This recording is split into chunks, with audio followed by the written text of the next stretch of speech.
Peut-être dans ta vie en ce moment, tu as l'impression que Jésus dort et ça fait même longtemps que tu te dis, mais où est Jésus dans ma situation? Et tu crois que Jésus est en train de dormir. Mais je veux te dire aujourd'hui, Jésus ne dort pas. Le Seigneur Jésus-Christ est fidèle. Il est non seulement fidèle, mais son nom est fidèle. Il est la fidélité incarnée. Il est la fidélité manifestée. Jésus-Christ va dire à ses disciples, je vous donne la paix, je vous laisse la paix. En parlant ainsi, il parlait de l'œuvre du Saint-Esprit en eux. Bien-aimés, peu importe ce que vous traversez, vous devez garder la paix par le Saint-Esprit. Découvrez dans cette vidéo comment garder cette paix. Bienvenue sur Source de Vie TV.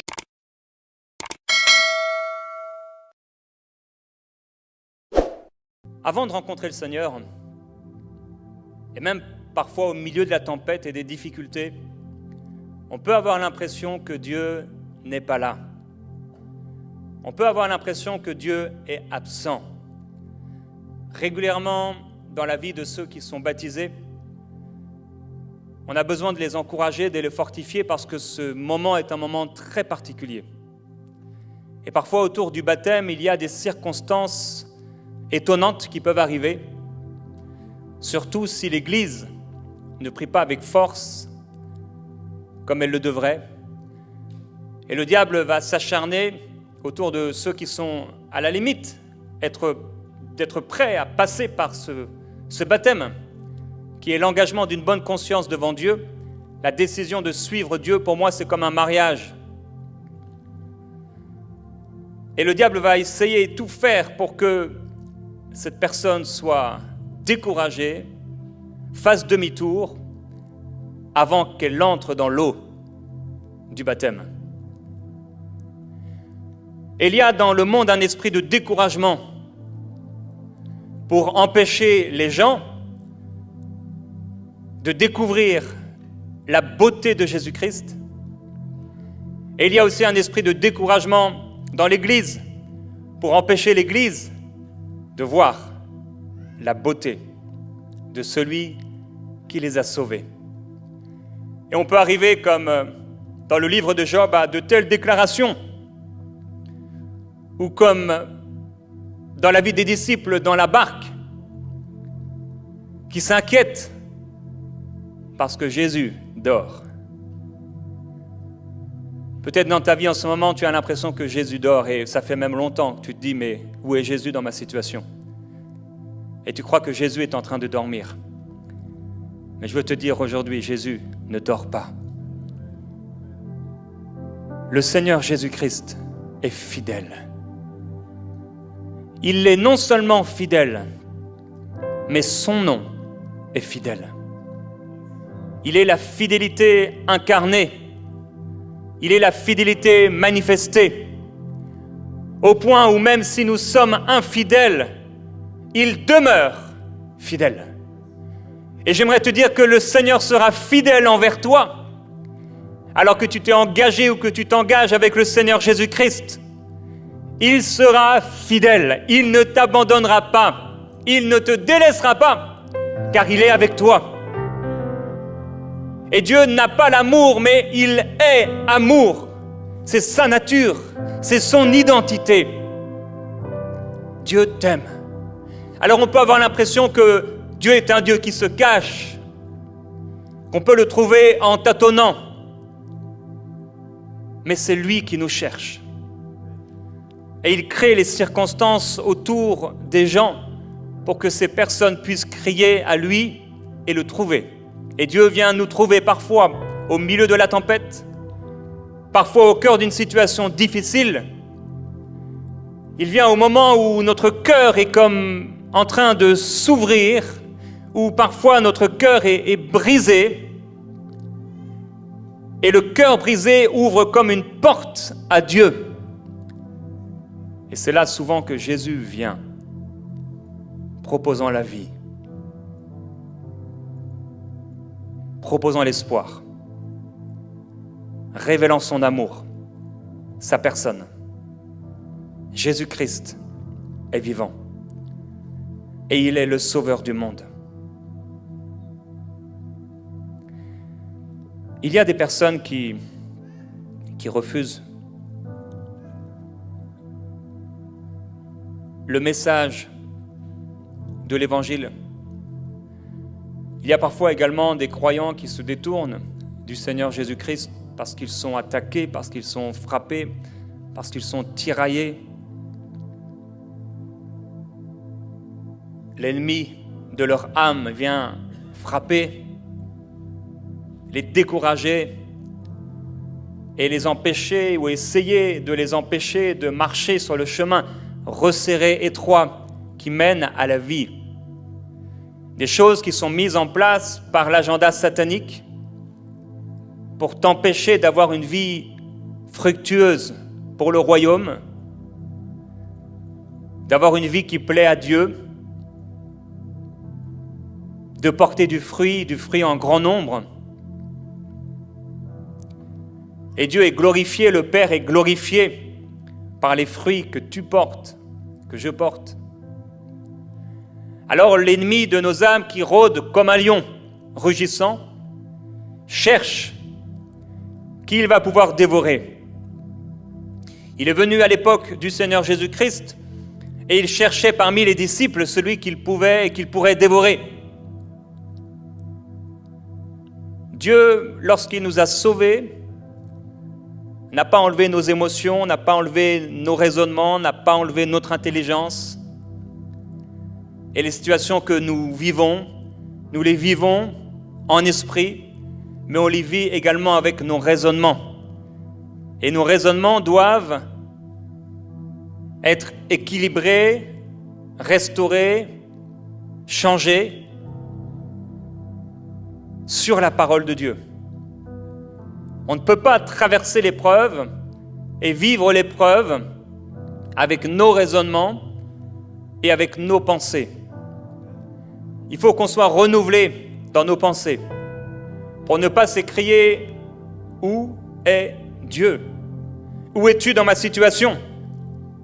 C'est en vain que je prie, Dieu n'écoute pas, Dieu n'exauce pas. Mais il faut se mettre en accord avec la parole qui dit que lorsqu'un malheureux crie à Dieu, l'Éternel l'entend et le délivre de toutes ses frayeurs. Le Seigneur est avec toi. Et j'aimerais te dire que si tu as choisi de marcher avec Jésus-Christ, tu as fait le meilleur des choix. Tu as eu raison, j'ai eu raison de donner ma vie à Jésus-Christ. Notre éternité est assurée si nous continuons de marcher sur le chemin resserré, étroit qui mène à la vie. Sur le chemin, dans le parcours, il y aura des difficultés, il y aura des pressions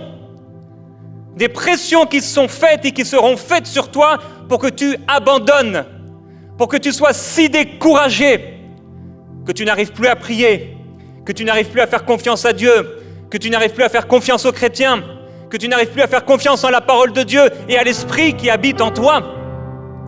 Ces pressions qui sont là. Mais le Seigneur dit que tu ne seras pas éprouvé au-delà de tes forces. Et avec l'épreuve, il te donnera le moyen d'en sortir. La foi est le moyen d'en sortir. Croire que Dieu ne va pas te laisser dans cette situation, mais il va t'en faire sortir. Croire que Dieu est plus fort que les ténèbres, qu'il brille plus que les ténèbres les plus profondes. Dieu est avec toi. Et même si ça secoue, même si ça fait pression, j'aimerais te dire que le Seigneur Jésus-Christ est avec toi dans la barque. Il est avec toi dans la tempête. Il est plus fort que la tempête, il est plus fort que la pluie, plus fort que l'orage, plus fort que les ténèbres, plus fort que les circonstances. C'est parce que Dieu a un plan. De l'autre côté de la rive, il veut faire quelque chose. De l'autre côté de la rive, il y a un homme qui doit être libéré. Il y a un homme que tu dois sauver. Il y a un homme à qui tu dois parler. Il y a une situation qui doit être transformée. Il y a quelque chose, il y a un grand fruit pour toi. Ils étaient dans la tempête et le diable a pensé qu'il pouvait les arrêter. Il aurait pu arrêter les disciples, mais pas Jésus qui dormait tranquillement. Je continue de dormir dans la tempête. Je prie que tu puisses continuer à dormir au milieu de la tempête et que l'insomnie ne soit pas ton partage, mais qu'elle fuit loin de toi tellement ta confiance en Dieu est grande. et que tu n'aies pas à t'inquiéter du nombre d'heures que tu as à dormir parce que tes yeux sont sur Jésus. Ce n'est pas l'épreuve qui va t'empêcher de dormir. Ce n'est pas le diable à ta porte qui va t'empêcher de dormir. Cette situation ne va pas t'empêcher de dormir parce que celui qui te fait dormir, celui qui ne dort pas, lui, et ne sommeille pas, c'est celui qui te garde. C'est le Père qui t'assure un repos. Tu as bien fait de croire en Jésus-Christ. Tu as bien fait de lui donner ta vie. Tu fais bien de marcher avec lui. Tu fais bien de continuer au milieu de l'épreuve et sous la pression à t'attacher, à t'accrocher à Dieu. Attache-toi à Dieu et tu auras la paix. Il faut qu'on continue de s'attacher. Il faut qu'on continue de s'appuyer sur lui, même si c'est difficile, même si c'est dur. Savoir plier le genou, pas devant le diable, mais devant le Père.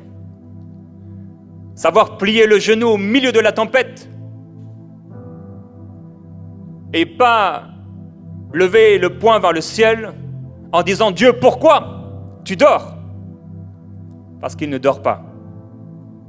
Et il est prêt à intervenir. Et il n'est pas inquiété de ce que tu vis. Et il n'est pas découragé. Vous savez que Dieu n'est pas découragé. Tu sais que Dieu n'est pas inquiet à propos de ce que tu vis. Dieu n'est pas stressé. Dieu n'est pas anxieux de ce que tu vis.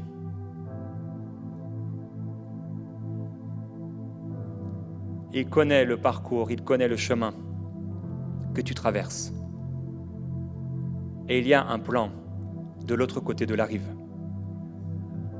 Il y a quelqu'un, tu es découragé depuis longtemps. Et cette épreuve est difficile. Et ça dure depuis des mois et des mois, au point où tu t'es demandé si tu allais arrêter de le servir. Mais le Seigneur aujourd'hui va te remplir et te revêtir comme d'un esprit nouveau. Et il va relever ta tête. Et tu vas être fortifié. Et tu vas à nouveau vivre ces temps de prière, cette intercession, ce feu avec lui, cette puissance, cette grâce, cette paix après avoir prié.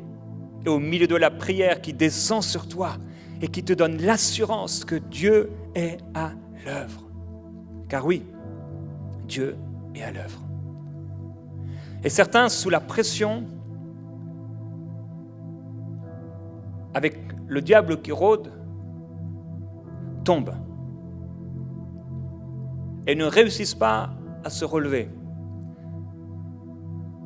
Certains commencent à suivre la route de Judas, qui s'est détourné pour quelques pièces, pour un peu d'argent. Ne te détourne pas de la voie sur laquelle le Seigneur t'a placé. Ne te détourne pas du chemin sur lequel le Seigneur t'a planté. Mais enracine-toi profondément là où le Seigneur t'a planté. Et va puiser en lui la force, les capacités, l'assurance, la fermeté, la foi dont tu as besoin pour continuer d'avancer. Parce qu'il y a des conséquences au péché. Il y a des conséquences lorsque nous tombons et que nous restons au sol, que nous refusons de nous repentir et de s'attacher au Seigneur. Tout comme Judas a continué dans ce chemin et qu'il a mangé, se faisant passer pour un chrétien, un disciple, quelqu'un qui marchait avec Jésus, en sainteté, en obéissance.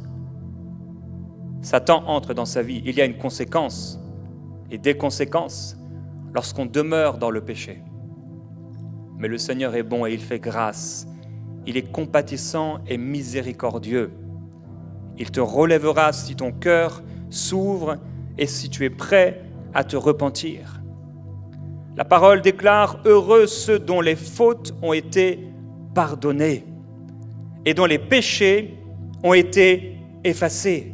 Heureux l'homme au compte de qui le Seigneur ne porte pas le péché. » Quand quelqu'un vient à Jésus-Christ, la promesse que nous pouvons lui faire,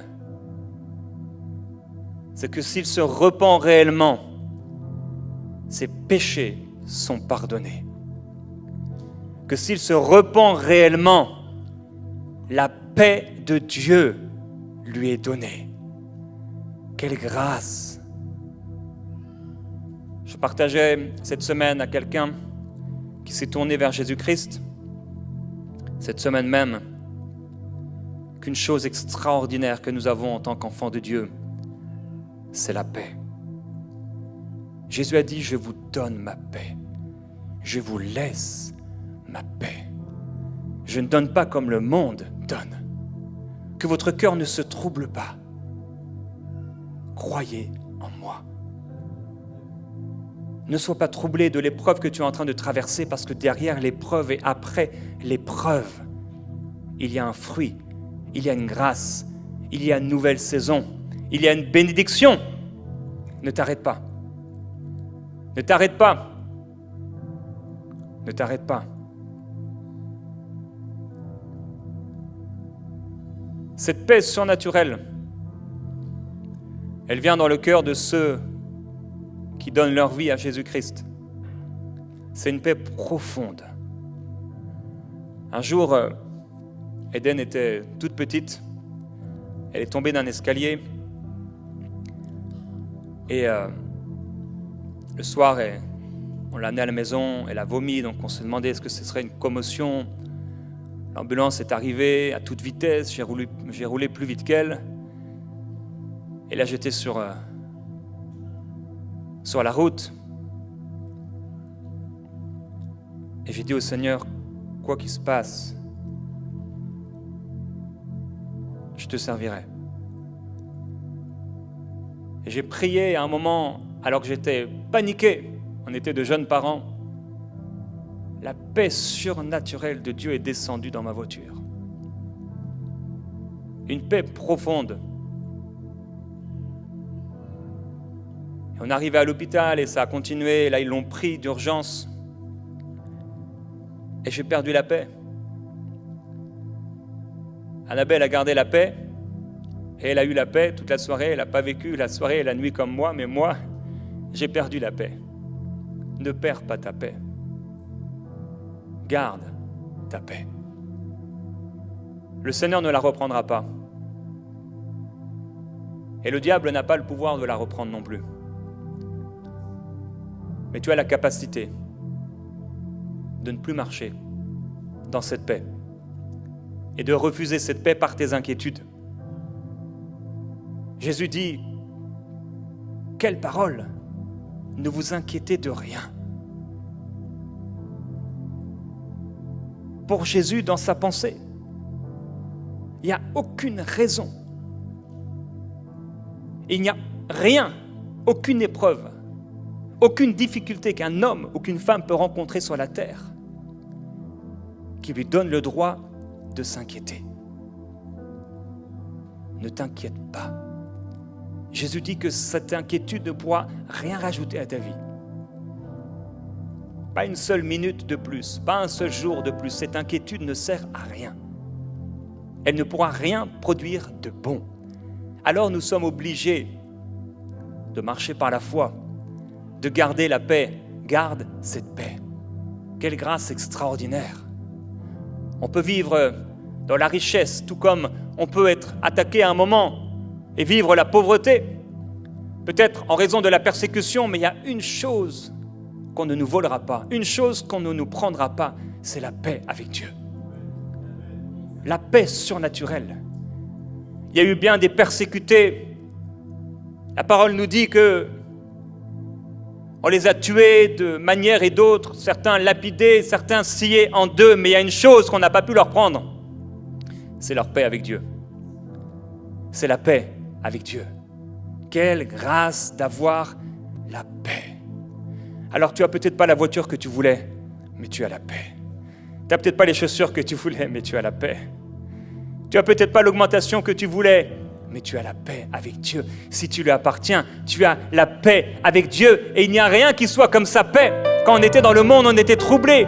Quand on était dans le monde, il n'y avait aucune solution à notre découragement. On essayait peut-être par une relation, on essayait de se sortir cette idée de la tête en buvant ou alors en regardant un film, en allant au cinéma, en essayant de sortir. Mais dès que le soir arrivait, dès la nuit tombée, ça revenait. L'anxiété, la confusion, le découragement, la tristesse, la désolation, le chaos, la destruction. Mais quand le Seigneur Jésus-Christ t'a relevé de la mort, il a planté dans ton cœur par l'Esprit de Dieu la paix surnaturelle. Cette paix, on ne pourra pas te la prendre. On ne pourra pas te la voler. Le diable ne peut toucher à la paix que Dieu a fait habiter dans ton cœur. Tu as été scellé par le Saint-Esprit. Qui pourrait te déceler si ce n'est toi? Le diable ne pourra pas t'envoyer en enfer. Il n'a pas cette capacité. Par contre, tu as la capacité de faire comme Judas et de continuer à marcher d'une mauvaise façon et de te détourner du Seigneur. Mais tu as aussi la capacité de marcher avec l'Esprit de Dieu et de lui obéir, de marcher avec Dieu. Il y a ce passage que le Seigneur m'a donné hier, dans Ésaïe au chapitre 40 et au verset 1. Il est dit, Ésaïe chapitre 40, verset 1, « Consolez, consolez mon peuple, dit votre Dieu. Parlez au cœur de Jérusalem et criez-lui que son combat est terminé, qu'elle est graciée de sa faute, qu'elle a reçu de la main de l'Éternel au double de tous ses péchés. » J'aimerais te dire aujourd'hui que ton combat est terminé, que ta faute a été enlevée. Tu as été gracié de tes iniquités. C'est pourquoi tu as reçu la paix. J'ai reçu la paix avec Dieu le jour où mon âme a été sauvée, le jour où Jésus-Christ est entré dans mon cœur. J'ai reçu la paix avec Dieu. Cette paix, une promesse du Père. La paix de savoir que quelles que soient les situations que nous pouvons traverser, le Seigneur Jésus est là. Il ne dort pas. On doit lui faire confiance. Je prie qu'aujourd'hui tu puisses être consolé. Je veux te consoler avec la parole de Dieu. Cette parole qui console ton âme. La consolation que donnent les Écritures. Je ne sais ce que tu as pu vivre, quelles sont les tristesses de ton âme, les trésors de tristesse que tu as cachés en toi, les choses que tu as vécues et subies et qui font que tu ne réussis jamais à avoir cette joie, à vivre vraiment, réellement cette paix. Tu es chrétien et tu marches avec le Seigneur, mais c'est comme s'il y a un nuage constamment dans ta vie. En fait, tu n'es pas joyeux et tu n'es pas heureux. Parce qu'il y a un trésor que tu gardes à l'intérieur de toi. Tu le gardes, tu n'exprimes pas les choses. Tu le gardes comme un trésor. Mais si tu le délaisses, si tu laisses ton fardeau à Dieu, ce nuage noir de ténèbres va être écarté de ta vie. Tu marcheras comme un homme nouveau, comme une femme nouvelle, dans la paix de Dieu et rempli de joie. Notre joie en tant qu'enfant de Dieu ne dépend pas des circonstances. Notre joie dépend du ciel et le ciel est toujours heureux. Il faut qu'on puisse regarder aux choses d'en haut et non pas à celles qui sont sur la terre. Il faut qu'on puisse marcher en nouveauté de vie, les yeux fixés sur le Seigneur Jésus-Christ qui ne t'a pas abandonné. Le Seigneur te console aujourd'hui de ce que tu as pu vivre. Le Seigneur te console des mots, des fléaux, des paroles de malédiction que tu as pu entendre. Le Seigneur te console aujourd'hui parce que tu as eu un père et ce père, au lieu d'être un bon père, il était un mauvais père. Et il t'a méprisé, et il t'a fait du mal, et il t'a abusé psychologiquement, physiquement. Mais le Seigneur Jésus-Christ aujourd'hui te console par sa parole. Et il te dit que la plus grande des choses, c'est que tes péchés ont été effacés. Tu as été gracié. Le combat est terminé. Tu n'as plus à combattre parce que le Seigneur a combattu pour toi. Le combat contre la dépression est terminé. Le combat contre l'anxiété est terminé. Le combat contre l'insomnie est terminé. Ton combat est terminé. Le combat du rejet est terminé. Le combat du découragement est terminé. Le combat de l'apitoiement est terminé. Tu ne réussis jamais à trouver la joie. Ce combat est terminé. Parce que ta faute a été enlevée. Nous avons la paix avec Dieu. Nous avons la joie en lui. Ce père aurait dû être un bon père. Cette mère aurait dû être une bonne mère. Ils auraient dû te prendre dans leurs bras, ils auraient dû être bons envers toi, ils auraient dû te démontrer l'amour. Ils auraient dû te prendre par la main et t'aimer tout simplement. Et tu n'as pas été aimé, mais le Seigneur t'a aimé. Et tu as pu vivre et ressentir les différences qu'on a fait entre toi et les autres. Peut-être entre toi et ton frère, toi et ta sœur. Toi, tu as vécu dans l'isolement, comme si il y avait une malédiction, comme si tu n'as pas su pourquoi. Il y avait cette différence. Et ça t'a isolé et ça a créé dans ton cœur un trésor de tristesse. Mais le Seigneur Jésus-Christ te dit, le combat est terminé. Tu vas pouvoir marcher dans une pleine liberté. La glorieuse liberté des enfants de Dieu. Et le Seigneur dit que si l'adversaire vient comme un fleuve, l'Esprit de l'Éternel le mettra en déroute. N'aie pas peur. Celui qui marche avec le Seigneur n'a pas peur qu'on lui annonce une mauvaise nouvelle. Que ton cœur ne craigne pas de croire. Que ton cœur ne craigne pas de t'attacher à Dieu.